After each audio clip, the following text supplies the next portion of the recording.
David, thank you so much for your time and coming on to the Basketball Performance Podcast. Absolutely. Thank you. Looking forward to it. I've listened to your podcast, and boy, you've had some great guests. And then hopefully I could live up to to that lineup that you've had. I'm not worried about that at all, but we'll just jump right into it. And can you just give us a little bit about your background? Where are you from? How did you get into hoops? And then how did you eventually get into coaching? I'm from Wisconsin, right around Green Bay. Played high school basketball, played 4 sports in high school, and then went and played football and basketball in college at the Division III level. Got into coaching because I ripped up my knee and ACL, and that, 30 years ago, whatever that was, actually 32 years ago, didn't really come back to what it was at the beginning. So I really wanted to coach. Went to transferred to a different school in Wisconsin, UW La Crosse, where I studied to be a elementary or a phy ed teacher, and started coaching at a young age. I was, I think, 21 or 20. Started with the youth 7th, 8th grade team, and then coached at La Crosse Central High School in the girls program. And then took a teaching position in Green Bay and started coaching on the boys side there. And for 30 years, I've coached various levels. Right now, I am assistant varsity girls basketball coach in Kimberly for the last 9 years. Kimberly High School, very successful program led by Troy Cullen, future Hall of Famer, who allows me to run the offensive side, and then also some run and jump stuff. So it's something that I love to do. I have a passion for, and it's something I'll continue doing. Amazing. Now, you mentioned that you're on the phy ed side as a physical education teacher, as well as being the assistant basketball coach there. As a physical education teacher, do you think it's important for kids to get a wide range of sports initially and then move into specializing? What are your views in terms of that? Or should kids be specializing immediately and doing one sport the whole time? I definitely don't want any specialization until much later.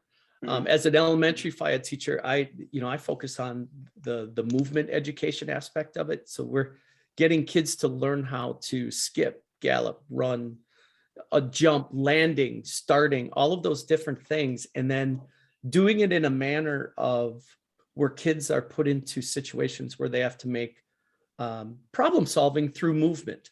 Like even if we are doing a simple thing with tag, kids have to decide how to get around somebody. So that starts the basis of learning how to make and take space, which in general terms is huge in all sport, but especially in those invasion sports, which basketball is. So as it goes through, and as kids get that basis of movement skills, then they can dive into different sports. And I want kids to play multiple sports all the way through high school, ideally. Most of our kids at the varsity level are multi-sports athletes. I think we only have one just basketball only girl. But every other kid on our varsity is at least a 2-sport. We have one who's a 3-sport. So that is definitely something that we want, and I want kids to do. First of all, just mentally, it gives, so you're not just constantly doing the one thing. So it just gives, you can go from sport to sport and clear the mind from one and then go to the next. It's difficult for kids because the times that between club sports and then varsity level sports, I feel for kids on trying to be able to get it all in, but definitely being able to do it. And some sports seem to work well together. Some of our best ones are, especially in the spatial aspect, is soccer and basketball. Very similar with the space.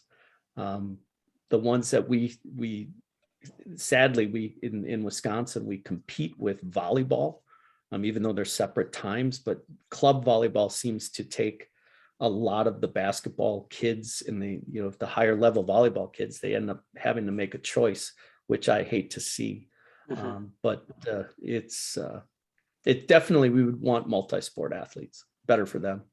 Definitely. And we were talking about this off air, but can you talk a little bit about how your phys ed experience in teaching kind of flows into what you do at the basketball level with the girls at Kimberly? Yeah, and I teach in a different district than I coach. So I teach in Okay. Green Bay, and in this elementary school that I am at it's below the poverty level. So almost 100% of our kids are below poverty level. And what I do with our kids, so we work on all of the different physical education skills, but then I use phys as a tool to teach leadership and learning how to be responsible. And so I use those different things, like, for example, with my elementary age kids, we'll put them through different challenges, physical challenges, cooperative team challenges that are designed by me to put them into situations where they A, have to work together with a teammate, but B, are going to be put into situations where they're probably going to get a feeling of, or get to a level of frustration. And learning how to deal with that frustration. And we talk about the different ways, you can lash out, you could shut down, or you could persevere. So then I take those concepts and then also do it with our varsity athletes a little bit, and look forward to being able to tie in, those different things. Yeah, okay, this is frustrating. So now we have to come up with a way that we have to work through this. If you make a mistake in a game, it happens, but you got to deal with it. You can't lash out, you can't shut down, you got to persevere through it. So it dovetails together pretty well. I look forward to doing even a little more of that this summer with our group of kids that we have coming back. So it's a worthwhile way of getting kids to look at different things that are challenging and realizing that you can rely on each other, but then to help you through those challenges. And even if it's not just basketball related, it can help in other areas. Right. So can you give us an example? I'm just trying to see a clear picture, because the age group that you deal with at school is maybe a little bit younger than the varsity girls that you deal with at Kimberly. Can you give us an example just so we have a clear picture of some kind of challenges maybe that's appropriate for the kids that you deal with, and then maybe the older girls? Yeah, and this I've done with adults all the way down from third grade to adult when I teach teachers, in regard to just creating an activity. So I'll just in general terms. So I'll use a whole bunch of different pieces of equipment that have multiple uses, and it might not, so it might be a jump rope, it might be a different cone, or it might be something, and then they're using it in different ways than you would think how to use those pieces of equipment. But with an ultimate goal, just say, okay, we start on this end of the gym, we have to get to the other side of the gym, but you cannot touch the floor with any part of your body. Oh, wow. So they have different pieces of equipment that they have to use to try to reach that goal. And then part of that is they have to get all their equipment and all of their teammates across that expanse. So now, and then you just adjust the types of equipment depending on the age level.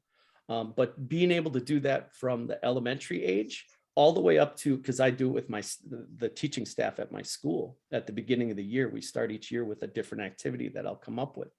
And watching people, regardless of age, have to go through, okay, I need to speak to each other in a way. If I need a piece of equipment, I have to be specific in what I want and how I ask. And then I also have to be under, sometimes that person might say no. So then you have to deal with, okay, how am I going to advocate for okay, I need that cone and here is why. Right. So watching kids go through that, and we practice that through sentence frames and different things and it's like that. But seeing that team aspect and trying to solve problems along the way is really interesting to see. When I've done it with my youth basketball players in Kimberly, it's always fun to see because they'll work together. And now our varsity players are going to do some of these this summer as well. I've done some simple ones in the past, but this summer they're going to get a little more of the true school ones that I do with my elementary age kids. That's great. That's great. Can you kind of get that? Yeah, no, I can see it much clearer. And I'm off air. I'd love to get some ideas from you on where I can find find some challenges and maybe put my own tweaks into it. And yes, and that's the fun part. And then And then the biggest thing is just to allow kids and adults, one I do with them is they fail a ton. Mhm. And we talk about that failure and then being able to think of different ways, replan to get through that failure and trying to recognize, okay, does this have a chance to work? And then Yeah. if it does have a chance to work, now I have to figure out different ways to try to achieve that goal. I think in many ways, these challenges and this team building element is just as important as the X's and O's and that we have on the court, because I mean, there's going to be a time in the season where things aren't going your way, and are you going to persevere during these times? And even if just one person perseveres, but everybody else doesn't buy in, well, that's not good enough, right? But how can we collectively, as a unit, Absolutely. work through this challenge together? Yeah, and this past year, I mean, and again, we're a very successful program. I mean, this past year we had such a disparate age level difference. We had 3 freshmen and 2 or 3 sophomores, a number of juniors, and then also a number of seniors. And to be able to get that group together was a struggle. I mean, it was a struggle, you know, and connection precedes commitment was the theme of the year. And we struggled with that connection, but it got better and better and better and better. And I think by the end of the year, the kids were pretty connected. And I think this next coming year, we can build on that connection through these different activities to really, really help with it, along with all of the basketball aspect as well. But I completely agree. I mean, and I think sometimes, and hey, I admit it, sometimes we don't do enough of it because we think that, hey, we got to work on this. We have X amount of games. There's 3 games a week sometimes, you know, and it's like some of that goes along the wayside, which in the long run probably hurts us more so than it helps us working on different concepts during the season. And that's something I want to grow on. I mean, I do it in my school in my daily job of teaching, and I need to carry, and I do some of it with my basketball, but I need to carry over more of that. And I know that's an area of growth that I'm looking forward to. Absolutely. And since you have such a wide range of experience and such a wealth of knowledge, and you've been doing this for so long, how has your philosophy for basketball changed since you first got into the field as opposed to what it is now? When I first started, you know, back in the day of, well, I mean, that's now 30 years ago, early 90s, late 90s, the game was much at the girls level, much slower.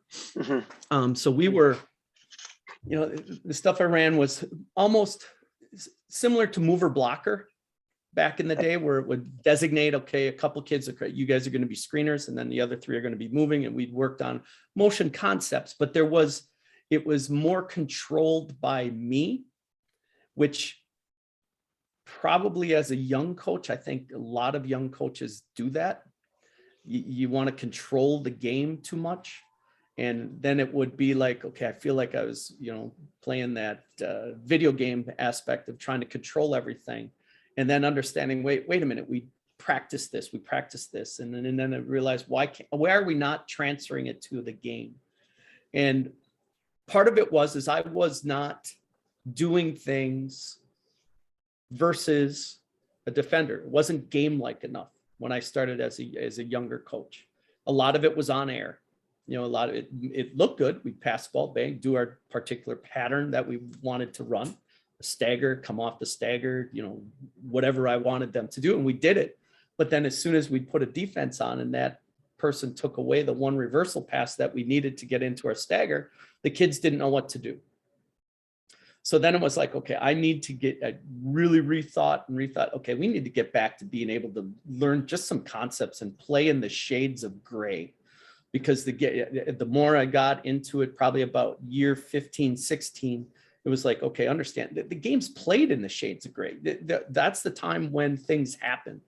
And then over these last 15 years, then I really started to look at, okay, let's get back to just playing and getting concepts that are, for lack of a better term, universal. So each kid had a universal set of skills, and then play out of it, and then still be able to go back with some sort of structure with you know, with our spacing and things like that. And I've evolved where now it's it's, we are structured improvisation basically, and we can talk about that later. But basically that's how I've evolved as a coach, where now it is so much, again, what we do offensively is simple, but it's not easy because all of the decisions that the kids have to make can get to be difficult. And then they learn and they persevere through it. And then as a coach, I have to be able to accept, sometimes they might not make the decision that I'm expecting, but yet they're the ones who are playing. And was the biggest growth that I had as a coach. It's like, it's not about me, it's about those kids playing and being able to make those decisions while they're playing. Oh, yeah, that is a big change going from day one to where you want to be. Yeah. Yes. I'm just out of curiosity, because I always ask coaches this. Out of 10 coaches, how many coaches adopt that kind of philosophy, do you think, nowadays? I don't think I think a lot of it depends on, so many people in it they coach the way they were coached. Right. And I was fortunate. I played for my dad when I was in 7th and 8th grade. And then ironically, I ended up playing for my father-in-law, who's my father-in-law now. Needless to say, he wasn't my father-in-law then when I was in high school. But that they both allowed freedom to play. So I had that as a kind of as a background. It's like, okay, we ran a motion offense with some rules, but it was still pretty free to be able to play in certain ways. And that's in the 80s. Right. So nowadays, and then, like I say, as a young coach, it was like, okay, wait a minute. I know how to do this. I know how to do this. I know this. I want to see the game being played the way that I want it played.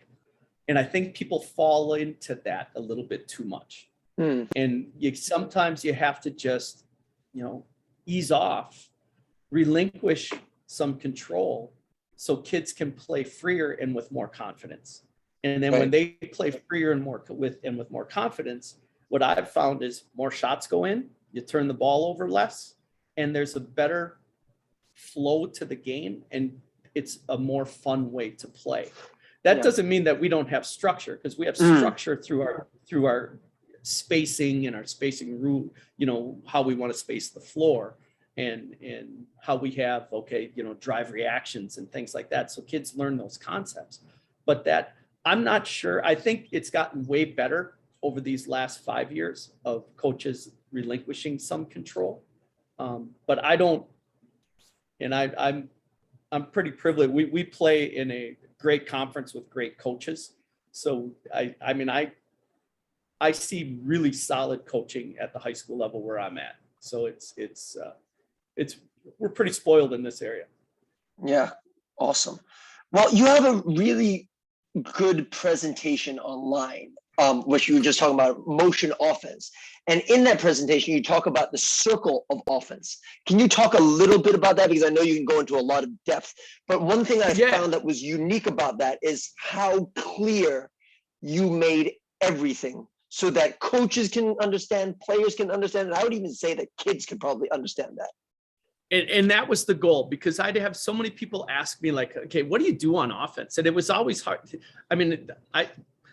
What I see, it looks, again, it's simple, but yet it's not easy because there's so many different things. And then, so basically that circle of offense all starts with gravity. And gravity, I define it as just ball skilled shooters who can start, stop, pivot under control while making great decisions. And that is the key to everything for offensive basketball. If you have gravity players, you have opportunity then to enhance space. And then when you have that space, which I break down in two different ways, individual space and then team space, but that creates advantage. And so many people talk about advantage these days. Space creates that advantage. And then that advantage produces open shots. And open shots increases your chance for makes. And the more makes you have, it improves your gravity. And then that cycle just continues and continues. And then it's easy, again, I use that word advisedly, to break down the different skills that are needed to have gravity basketball players. So then when we practice, we're practicing starts, we're practicing stops, we're practicing pivots, ball skilled, so passing, shooting, or passing, dribbling, and then shooting. So those, and then all tied into that, because I did all of that as a younger coach, but then the biggest thing that I got better as older is making the decisions, getting decision-making involved in all of that, because that is truly the key to get the transfer. To make those decisions, you got to be able to practice with a defense. So that's basically what I call just the circle of offense. And I just use a visual of a basketball, and the seams of the basketball are all those decisions that tie that circle together. And it in my mind, that visual just makes it gets how everything is connected offensively. Again, the more gravity you have, the better opportunity you're going to have to get open shots eventually. And more chances, if you have open shots, the more chances you are going to make them. And try to keep it simple, but yet it's very complex in trying to teach those skills. Right. That was a very creative visual of using the basketball and the seams with all the points. And it's very, like, for that visual, it's very memorable. Thank you. Moment of clarity. Yeah, no, but it was brilliant. It's brilliant. And I'll always remember that, because, like, I'm a very visual person. And I think that when you talk to athletes or kids, and we go off visuals a lot when we remember and retain things. So that's big. Yeah. You talk about in some of your presentations, your offense being conceptual. Can you explain what does that mean? What does conceptual offense mean? And basically it's we want to use player movement, ball movement, space, and pace to try to create advantages. And then within all of that, we use different concepts to create that advantage. So, and then kids get to use those different concepts, and the goal is for them to, on their own, be able to combine different things to create that advantage, find that advantage, and then ultimately use that advantage. So the concepts are just, nothing's new. I mean, it's just, okay, so we name the different quote unquote actions or concepts. Mm-hmm. So when we practice, we'll practice a concept. So, hey, we're going 3-on-3, we're going reverse to chase. And chase for us is just pass, chase after the ball, get into a ball screen. Mm-hmm. So then we're in a ball screen. So then, okay, we're in chase. Then it might be we're going 3-on-3. Now we're going pass, get the ball reversed and dribble chase. So that ends up being like a handoff. Mm-hmm. So those would be two just concepts. So now mm-hmm. we can play, and the kids are playing, and we'll start with a concept. So, hey, let's start the possession with chase. And at the beginning, I'll just say, I don't care what you do after that, as long as we're in our spacing template. And they just build and they learn the concepts. They become secure in it, and then they're able to do it. And then when you become hard to guard is when we start combining different concepts. Mm-hmm. And again, our concepts are simple. So when we talk about screening for our kids, I just literally say, okay, screen for a friend on the way in, or screen for a friend on the way out. So if I pass and I cut, I can screen for a friend on the way out when I go back out, because we want to out fast, get outside that 3-point line. So that would be like a back screen. Yep. So when you start combining these things, a flex cut or flex action is just simply a screen for a friend on the way out, and another mm-hmm. person is screening for a friend on the way in. So that's the conceptual aspect. So kids don't have to know a pattern. It's right. Not a continuity. It's just we practice these concepts, and then they combine it while they're playing. So it becomes hard to scout, because none of it is, we'll have some common ones that we do, because it'll be like, okay, what emerges as we're scoring. Like 3 years ago, we scored a ton with away action, which is just simply a elbow curl. We curl at the elbow off an away pin screen. And then last year we scored it, or 2 years ago, we scored a ton on corner pins, which would be like hammer action. We're just pinning the corner and we're skipping. This year, people took that away. So we scored on a lot of pass backs. So the concept would be I dribble in, I stride stop, I pivot back, and I pass back. A lot of people call that like just I just called it safety valve, but it's just the circle behind in the taillights action. Yeah.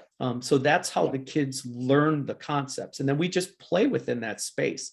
So they have freedom to use those things within our spacing template. And then we can change. I changed the template. So maybe this year we were mostly 5 out because we had some young kids. So it was in other times we'll be in like a high post.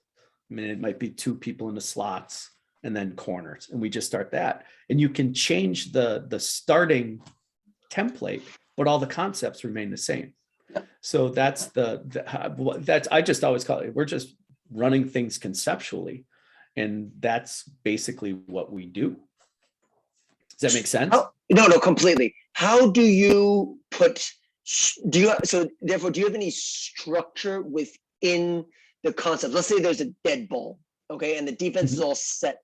Would there be is this a time to maybe run something a little bit more structured to find an advantage? Or is it where do you throw in a little bit of structure and then let them play from there? Basically, if we were at a timeout, then we could run maybe a set. We got about 2 sets, 3 sets. Yep. But kids always think as soon as we try to run a set, they struggle. Right. Because when we play in space, they're much better, especially as they get more experience. But what's the nice part is naming our concepts. Yeah. So you can in a timeout, it says, hey, let's look for a get. Let's just go elbow get to start. So then bang, we throw it and we run in to go get the ball and we just play out of that action.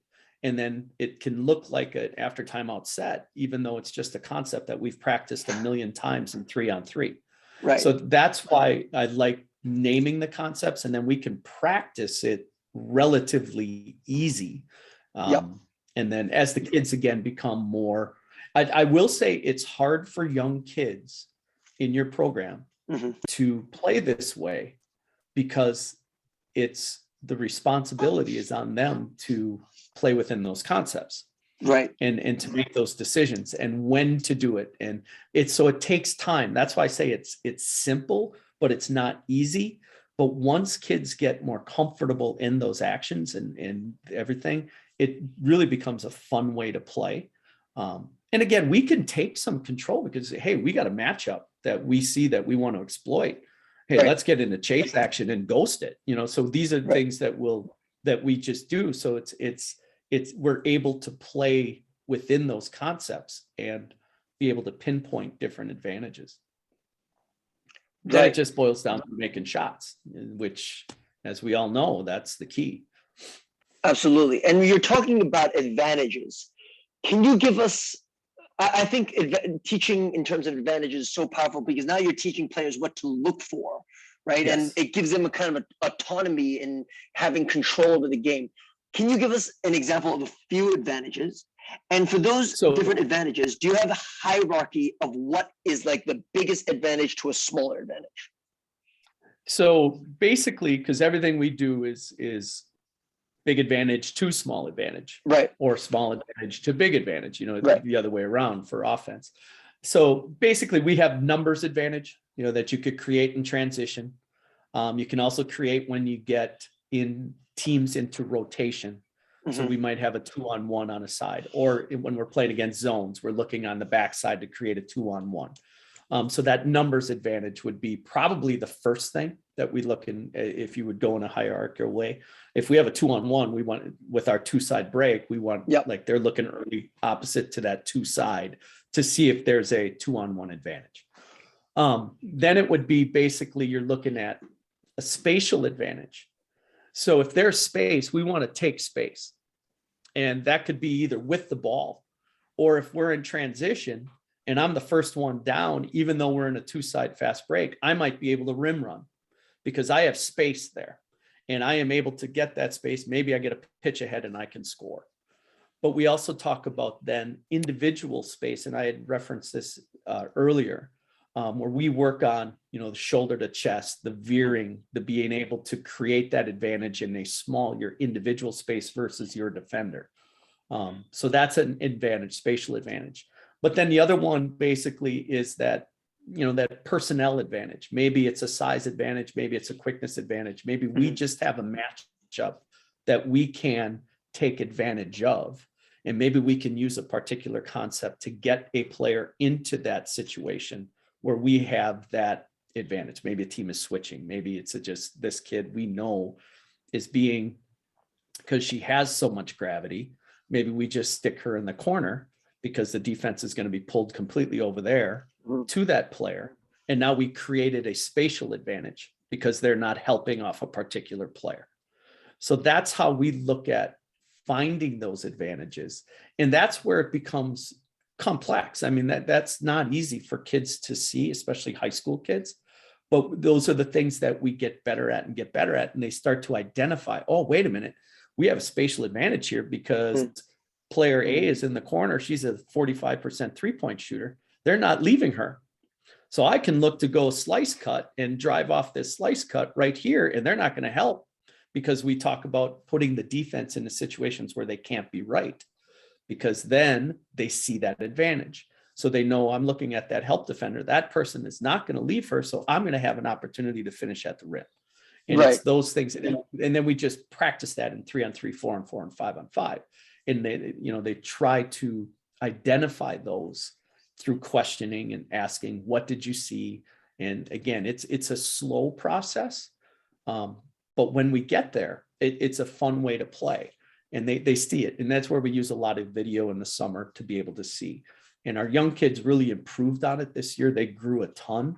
So that's, when you got freshmen first seeing this for the first time, even though they played it a little bit in 7th and 8th grade, but it's a completely different animal when you get to the varsity level. So that's how we look at advantage.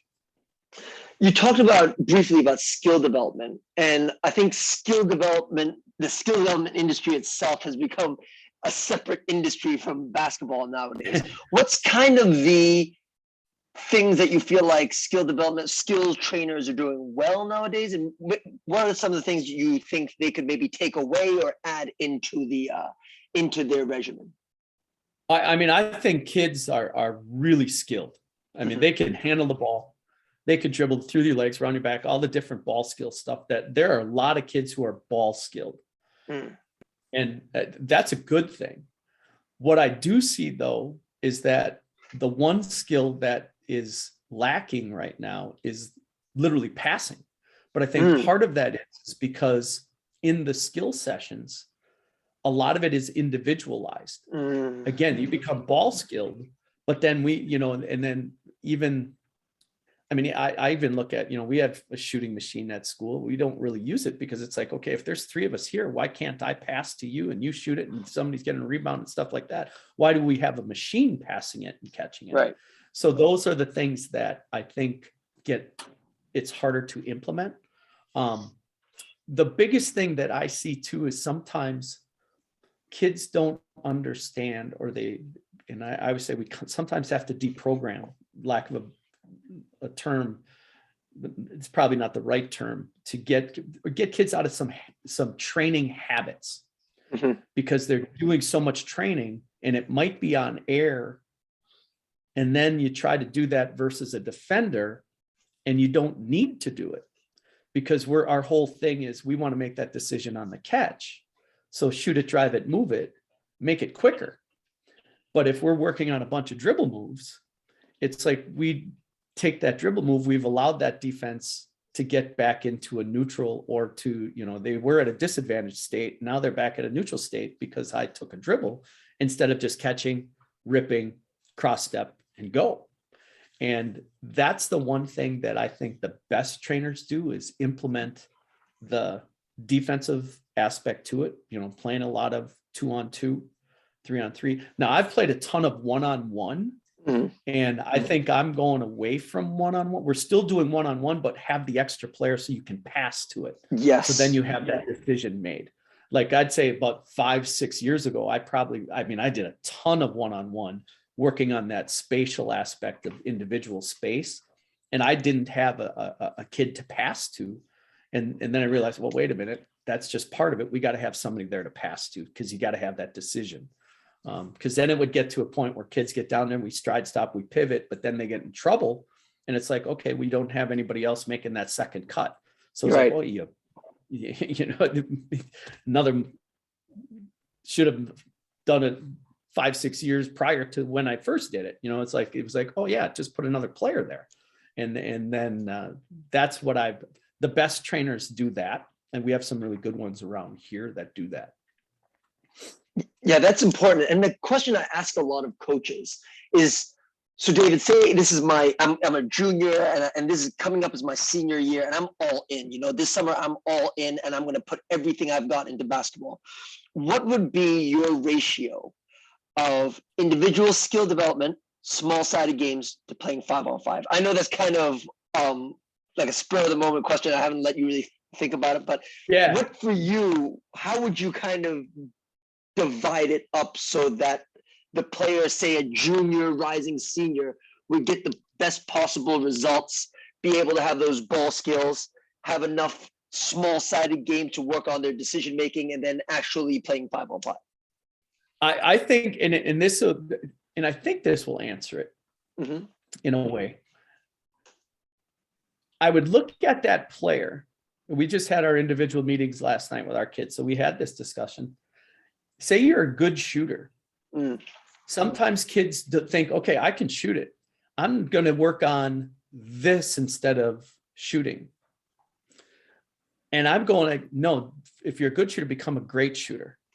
Work on that skill even more and become really, really, really great at it.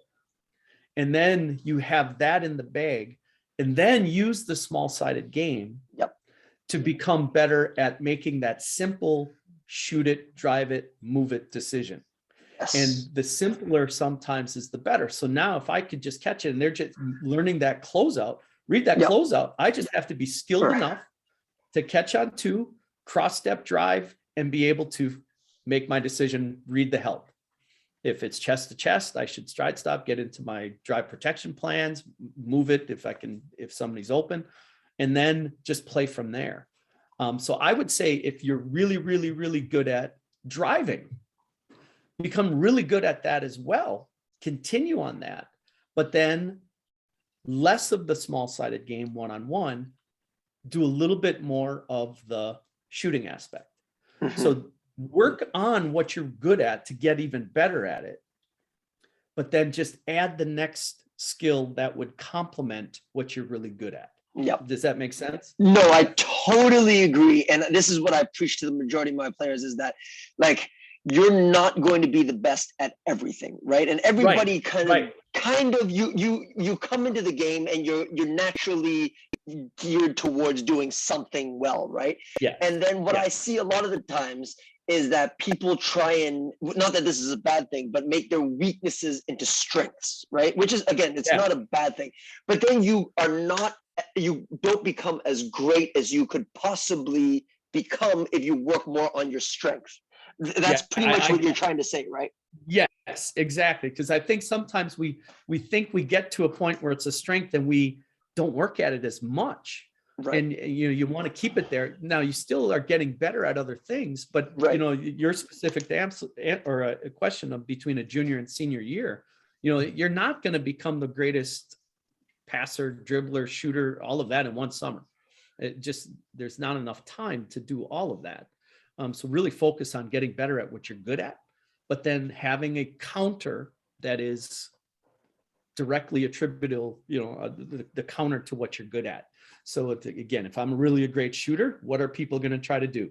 Run me off the line. Okay, so now I just got to be able to make a cross step drive either direction, and I got to be able to have a finish move.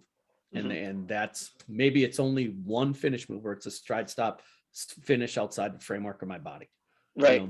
Our kids, we do enough of our footwork stuff, so all of our kids are able to have a pivot and a donut, half donut, all of that, and a step through. But that you have one really good thing that you're good at, and that you have an opportunity to play pretty well. So that's the key, especially if that thing is shooting, where that gravity, if the more gravity you have, the easier it becomes to make that decision, because people sometimes make the decision for you. They're not going to let you shoot that open shot. They're going to run you off the line. And then then you got to be skilled enough then to be able to make a cross step drive for us and finish against the help. You talk about in your presentation that, and correct me if I'm wrong here, that you teach your kids to catch the ball in a split stance. Is that right? Do I have that right? Can you give me a little more background on that? That was very interesting. Sure. Can you give? Yeah. I mean, we want to catch with our feet in the air and then land with our feet landing at the same time. Okay. That's the ideal. So that's the ideal. Is it perfect every time? No.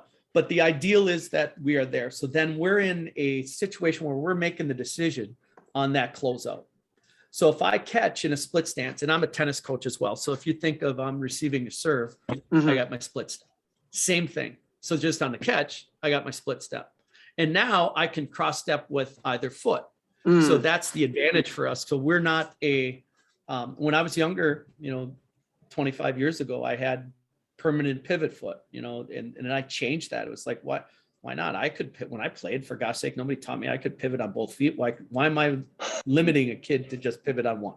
Right. So it was like, okay, just land on two and then pivot.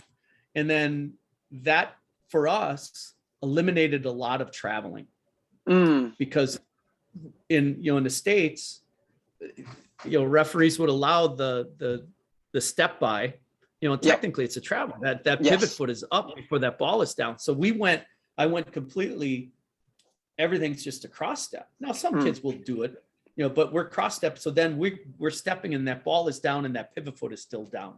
And we were able to clip the hip with that cross step better, and open up that defender, which we work on veering that defender. So that's the reason we did it. And then the other thing is in the split step, I teach shooting footwork. And this is where with so many kids going to individual trainers, it's always hard because, we see them during the season, but they're with their trainers a lot more than they're with us in the off season. I don't want them with their plant foot down. I want them to still catch on that.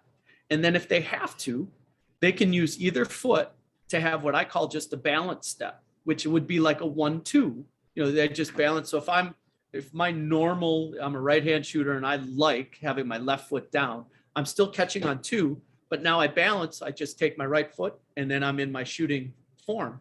And it's quicker for us. And it's just one way. They don't have to think about their footwork. What they can think about is making their shot. That's the only thing I want them thinking about. So it's just catch on two, look for cross step. You're just reading that defense. If they come out and they're denial, I just rip and go the one way. If they're trailing, I'm just cross stepping and it would be just like a curl. And it's the same footwork. And that's what I want it simple. So it's not worrying about inside pivot, all of that stuff that I had to do as a player. And it was like, okay, then I felt like if I didn't do that, I was doing it wrong. Right. And it was like, no, why I'm not, they can't be wrong if you land on two. It's just because now I can pivot with either one. So that was why we went to that. And then the other thing was we had kind of 1 year again where there was just so many turnovers with travel. So it was like we weren't consistent in anything. So it was like, no, let's get to, it was about 8-9 years ago. So let's just land on two and play from there. And then here's why I would go with a cross step. And the kids did it. They were successful with it. And it's been really solid. Every now and again, we have to go back and ground ourselves if our footwork starts to get a little shaky in games. So it's like, well, once every 3 weeks, we'll get back. Hey, let's get back, just flip it out, cross step, get to a finish move. And it regrounds our skill in that start. Yeah. So would another phrase be like, is it kind of like fighting for your feet? Is that what? Yeah, absolutely. Yep. So fight for your feet, because then in shooting, you can our best shooters are able to shoot it with a hop and they could square in the air, and land on two and bam, right up. And then, because I don't care if they hop or if they 1-2, I think players have to be able to do both. So it ends up being, again, they're not thinking of their footwork. They're thinking of catch, have your fight for your feet. So your feet are in good position that you can get that shot off in balance, in a balanced situation or a position that you're going to give yourself the best opportunity to make your shot. Right. Understood. Well, you have so much experience when it comes to girls basketball, women's basketball, and women's sports in general have a reputation of having high injuries. What are some of the things you think that players need to be doing during the season, maybe during their off season, or maybe even their early years of development to try and stay away from, I don't know, ACL injuries or ankle injuries and all those kind of things that are preventing them from staying on the court? That goes back to, like we said at the beginning, as an elementary phy teacher, learning how to start, stop, skip, jump, landing, and then doing all those things with somebody next to you. Right. So there's that proprioception where I have to be able to land in a way that's balanced and safe. Right. But then as kids progress, and like in Kimberly, we lift all summer, we do strength and agility. We play a ton of tag, a lot of change of direction, a lot of that stuff and there's a specific program that we have for ACL prevention. Research with girls sometimes shows that those programs aren't as effective as it is for the boys, just with the structural difference. But the ability to get your body in good, safe positions is practiced throughout the year. Our kids lift during the season with us twice weekly. We lift on Sundays and Wednesdays. And then also our kids are very fortunate. They have performance training as a class that they can take throughout the year. So they're they get opportunities to, and our performance training coach at Kimberly High School is just fantastic. She's Carrie Jones is just top notch, which helps us immensely. And then we have one of our assistant coaches. She just does the weight room stuff. So we have a dedicated coach who does, she enjoys it, she does it. So it really, really, really helps us. We've had some ACLs in the past. Usually it was from just really good athletes, and sometimes really good athletes get their bodies into situations that that someone who wasn't a good athlete couldn't have gotten into that position. We had some freak ones, and most of them were on landings. So we haven't, knock on wood, haven't had one the last 3 years. So that maybe now 4 years. So that's hopefully what we're doing is helping that. I think a lot of it is just luck as well, sadly. But the girls do a ton of work for improving strength and agility. Right. And we're also very fortunate to have that. Yeah, sounds like you guys have like a college setting there. It's Kimberly is a fantastic place. I mean, it's athletically, it's outstanding. Academically, it's outstanding. Great community support. Great place to live. My kids went to school here, put them through school here, so they're all out. Son's a teacher now. My daughter's in college, so it's great place. Amazing. Well, David, you've been so generous with your time. Can you tell us where people can find out more about your work and what you've got going on? Oh, absolutely. On Twitter, it's at DL Fayed. I mean, I post a lot of stuff on and now, especially in the summer. I go through, I'm in the process now. I'm about 3/4 way through. I look at every possession we had, both offensively and defensively. And then I throw for the summer where our youth kids, they get to see a ton of that, like our finishes. So they get to see, put it up on a big screen in the gym. So these are our finished moves that we're going to work on today. So they see the varsity kids doing it, and then they go get to do it in the gym. So a lot of that'll be on, and then conceptually, I'll throw that on there. I do have a Vimeo site where I host all my videos. That is vimeo.com/D